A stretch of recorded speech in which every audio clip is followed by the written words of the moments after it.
I've been hearing a lot of this word being used by you and by the other panelists, the word restoring, and Professor Callis just used this as well.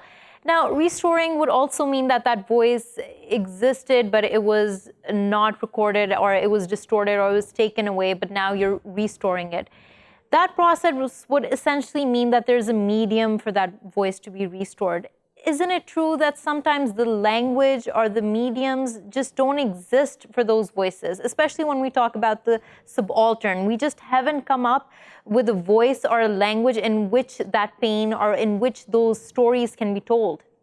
And that's something that historians contend with every single day. And I'm glad that you bring this point, that part of what historians find themselves doing is contending with vocabulary and terminology.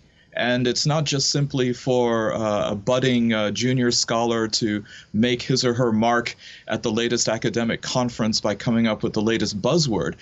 But these are imprecisions that are dealing with spatial and temporal distance.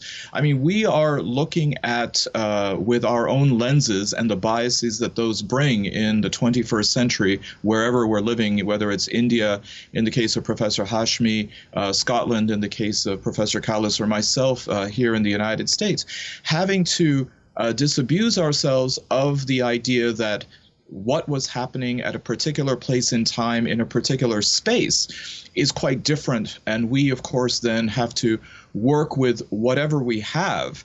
And sometimes that might be fairly sparse. Right.